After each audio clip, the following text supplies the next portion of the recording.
Hi friends, இன்றைக்கி இந்த வீடியோவில் சௌச்சௌ வச்சு ஒரு 10 நிமிஷத்தில் நல்ல மணக்க கறி குழம்பு சுவையில் குழம்பு எப்படி செய்கிறது தாங்க பார்க்க போகிறோம். இது வந்து சாதத்தோட மட்டும் இல்லை, எல்லா வகையான டிஃபன் வெரைட்டி கூட சாப்பிட்றதுக்கும் ரொம்ப நல்லாயிருக்கும். கண்டிப்பாக ட்ரை பண்ணி பாருங்கள். இப்போ இதை செய்கிறதுக்கு முதல்ல ஒரு பேன் சூடு பண்ணிவிட்டு 1 ஸ்பூன் அளவுக்கு எண்ணெய் சேர்த்துக்கோங்க. எண்ணெய் சூடானதும் 1 டேபிள் ஸ்பூன் மல்லி, 1 டீஸ்பூன் சீரகம், 1/2 டீஸ்பூன் சோம்பு, 3 காஞ்ச மிளகாய், 1/4 டீஸ்பூன் போல் மிளகு, 2 கிராம்பு, 2 பட்டை சேர்த்து மிதமான தீயில் வச்சுட்டு நல்லா வறுத்துக்கோங்க. செவந்து வர வரைக்கும் வறுத்துக்கலாம்.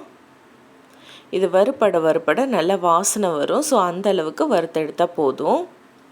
இப்போ இது நல்லா வறுப்பட்டதுக்கப்புறமா இது கூட 2 பத்தை அளவுக்கு பொடியாக கட் பண்ணின தேங்காய் சேர்த்துக்கலாம். தேங்காய் துருவலாக எடுத்திங்கன்னா 2 டேபிள் ஸ்பூன் அளவுக்கு அளந்து சேர்த்துக்கோங்க. தேங்காய் இதுக்கு அதிகமாக சேர்க்கக்கூடாது, இந்த அளவு சேர்த்தா கரெக்டாக இருக்கும். இப்போ தேங்காய் சேர்த்து லைட்டாக வறுத்துக்கலாம்.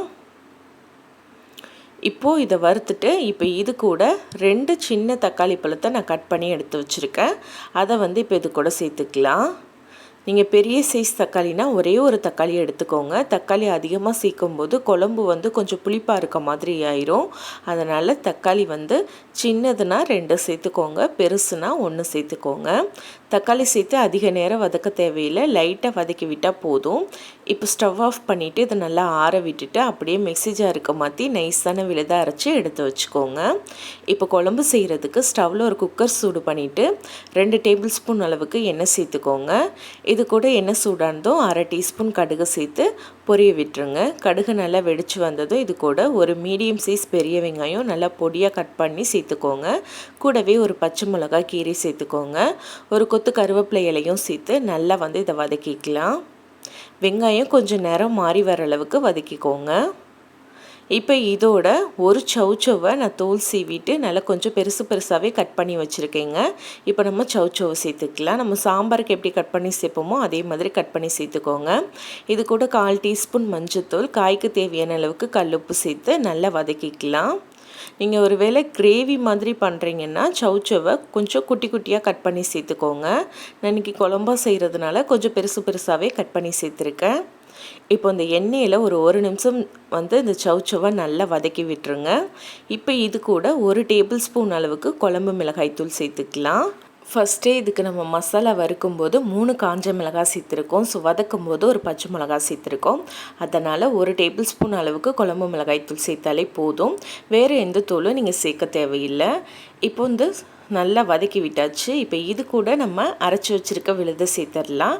நம்ம ஃபஸ்ட்டு வறுத்தோம் இல்லையா, அதெல்லாம் கொஞ்சமாக தண்ணி விட்டு நல்லா நைஸாக அரைச்சி இதோட சேர்த்துட்டு அந்த ஜார்லேயே ஒரு 1/2 கப் அளவுக்கு தண்ணி ஊற்றி சேர்த்துருக்கேன். இப்போ இதை நல்லா கலந்து விட்டுக்கலாம். நீங்கள் கிரேவி மாதிரி வைக்கிறீங்க அப்படின்னா இந்த அளவு தண்ணியே போதும். இதுக்கப்புறம் எக்ஸ்ட்ரா தண்ணி சேர்க்க தேவையில்லை. நான் இன்றைக்கி குழம்பு செய்கிறதுனால இன்னும் ஒரு கப் அளவுக்கு தண்ணி சேர்த்துக்கிறேன். சேர்த்துட்டு இந்த குழம்புக்கு தேவையான அளவுக்கு உப்பு செக் பண்ணி பார்த்து சேர்த்துக்கோங்க. சேர்த்துட்டு நல்லா கலந்து விட்டுறலாம். கலந்து விட்டுட்டு இப்போ இது நம்ம மூடி போட்டு ஒரு 2 விசில் வச்சு நான் எடுத்துக்க போகிறேன். நீங்கள் கடாயிலேயே அப்படியே வேக வச்சு நல்லா எண்ணெய் பிரிஞ்சு வர வரைக்கும் கொதிக்க வச்சு ஸ்டவ் ஆஃப் பண்ணிக்கலாம். நான் வந்து இன்றைக்கி குக்கரில் 2 விசில் வச்சு எடுத்திருக்கேங்க.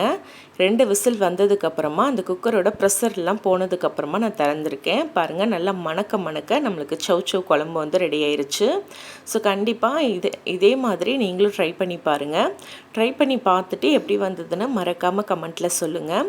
இந்த குழம்பு ரெசிபி உங்களுக்கு பிடிச்சிருந்தா லைக் பண்ணி ஷேர் பண்ணுங்கள். சப்ஸ்கிரைப் பண்ணலைன்னா மறக்காமல் சூர்யாஸ் கிச்சனை சப்ஸ்கிரைப் பண்ணிக்கோங்க. நாளைக்கு ஒரு சூப்பரான ரெசிபியோடு நான் உங்களை மீட் பண்ணுறேன். தேங்க்யூ.